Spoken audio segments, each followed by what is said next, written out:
Two people start with the same $50,000 on the same day in the same city, and 20 years later, one of them is exhausted and the other one is retired. The numbers at the end are almost identical. The lives they live to get there are not. That gap between the number and the life is what nobody puts in the headline. And it is the only thing that actually matters when you are deciding where to put money you worked hard to save. My name is Zick, and today we are going to run the real math, not the napkin math, not the YouTube thumbnail math, the full calculation with everything included so that when this video ends, you can make this decision for your own life with your eyes completely open. Meet James and Marcus. Same age, same city, same $50,000 savings. The only difference is what they do with it. James uses his $50,000 as a 20% down payment on a $250,000 rental property, 30-year mortgage at 7%, monthly payment of $1,330. He finds a tenant paying $1,800 a month. On paper, that is $470 a month in profit before he has spent $1 on anything else. James feels like a genius and tells everyone at the dinner party about it. Marcus takes the same $50,000, drops it into a total market index fund, sets up an automatic $300 monthly contribution, and does not think about it again. His coworkers ask what he invested in. He says index funds. They nod and change the subject. Nobody is impressed. On day one, James has a house, a tenant, and a story. Marcus has a brokerage account and a confirmation email. Feelings and math are two completely different things. Let us follow the math. For the first 3 years, James is living the landlord dream. Rent arrives on the first of every month. He drives past the property on the way to work and thinks, "I own that." He is claiming depreciation on his taxes, building equity with every mortgage payment, watching comparable homes in the neighborhood appreciate. Everything about this feels real, tangible, and intelligent. Then the water heater goes out, $1,200. The roof developed a leak 2 months later, $2,800. One tenant leaves and the property sits empty for 5 weeks. $1,800 in lost rent, plus $600 to clean and relist. Property taxes run $3,000 a year. Insurance adds another $1,500. When James adds it all up after 3 years, his actual net cash flow after every real expense is somewhere between $2,000 and $4,000. Not the $16,000 the napkin math promised. And that number does not include a single hour of his time. The 10 p.m. phone calls, the weekend repair coordination. The lunch breaks were spent on the phone with contractors. James is running a part-time business he is not getting paid for. Marcus, meanwhile, has done nothing. His $50,000 plus $3,600 in contributions per year has grown to approximately $76,000 at a 10% average annual return. 0 phone calls, 0 emergencies, 0 weekends on a roof. But James has something Marcus does not: leverage. His $250,000 property has appreciated 3 to 4% annually and is now worth somewhere between $270,000 and $280,000. His equity, the gap between the value and what he owes, has grown to roughly $60,000. That equity came partly from using the bank's money. That is the one advantage the stock market cannot easily replicate, and it is the reason this comparison stays competitive for the entire 20-year period. Let me tell you what nobody puts on the YouTube thumbnail about rental income. The rent check is the number everyone talks about. What nobody discusses is everything that exists that checks before you keep any of it.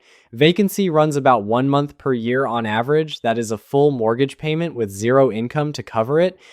Maintenance and repairs historically run 1 to 2% of the property's value annually, meaning $2,500 to $5,000 per year on a $250,000 house.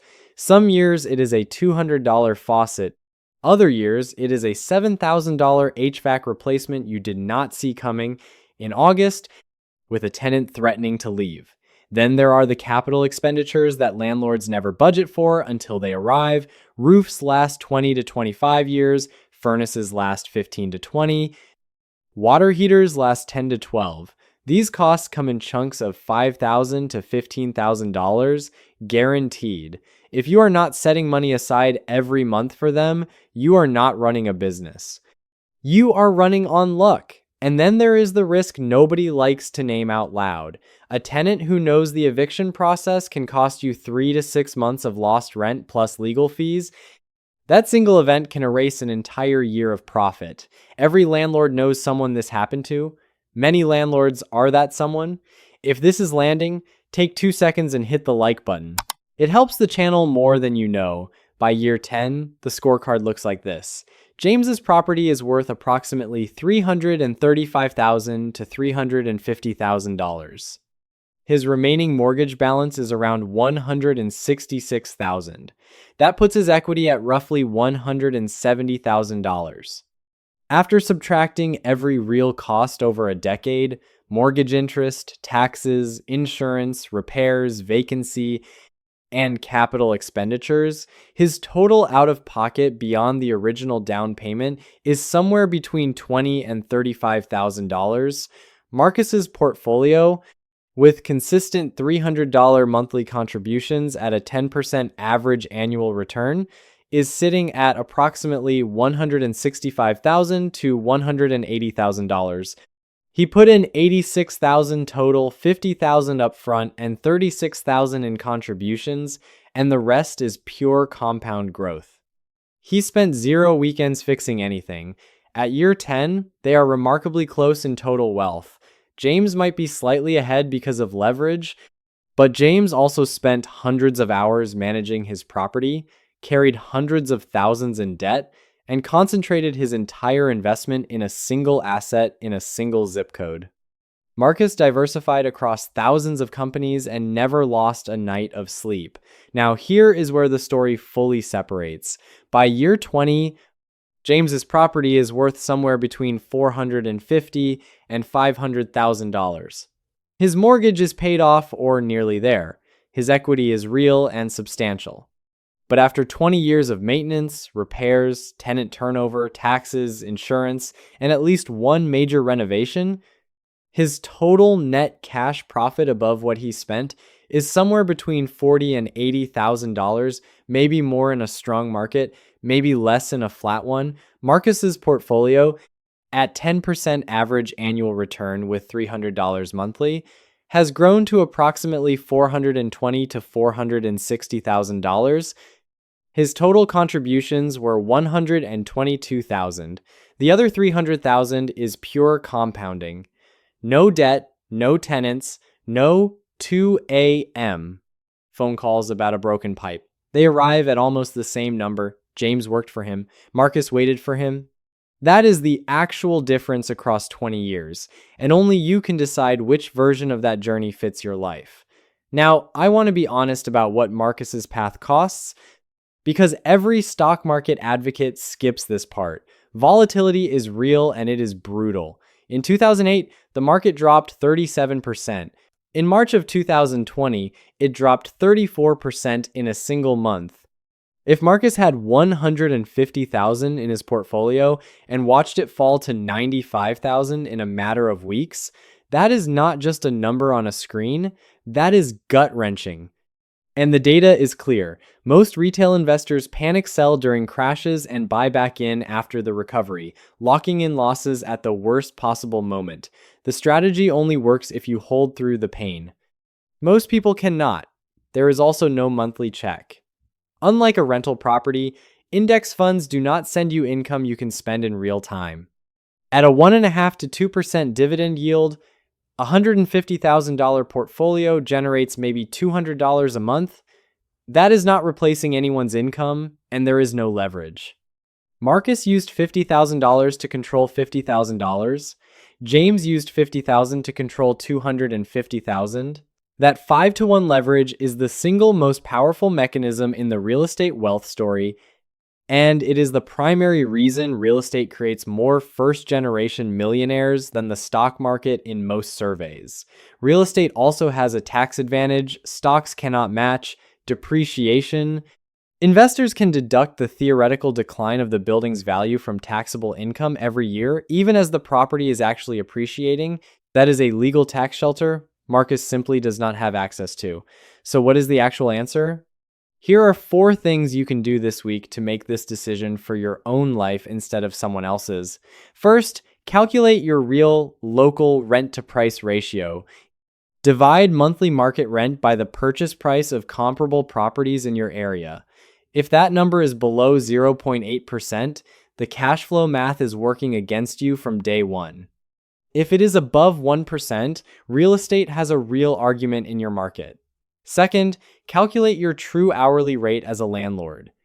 Estimate the hours you would realistically spend managing a property annually, repairs, tenant communication, administration, and divide your projected net cash flow by those hours. If that number is below what your time is actually worth, you are not running an investment. You are running a second job. Third, if you are leaning towards stocks, set up your automatic contribution this week, not next month. The single most important variable in Marcus's outcome was consistency. The amount matters less than the habit. Start with whatever number does not require discipline to maintain. Fourth, if you are leaning toward real estate, run the full 20-year expense model before you make an offer. Not the gross rent, the net after vacancy, maintenance, capital expenditures, taxes, insurance, and your time. The investment that survives that calculation is the one worth making. James and Marcus both made their decision without running these numbers fully. James thought real estate was the proven path. Marcus thought the market would do the work. Neither of them sat down and mapped what the decision actually costs in dollars, time, stress, and risk across 20 years. The real trap is not real estate. The real trap is not stocks. The real trap is choosing either one based on a headline, a podcast clip, or something someone told you at a dinner party without ever completing the full calculation for your own specific life. Math exists. It is not complicated. It just requires honesty to include everything. And everything is the only version of the truth that actually matters. If you got something real out of this today, consider subscribing. I make videos like this every week, no hype, just the full calculation.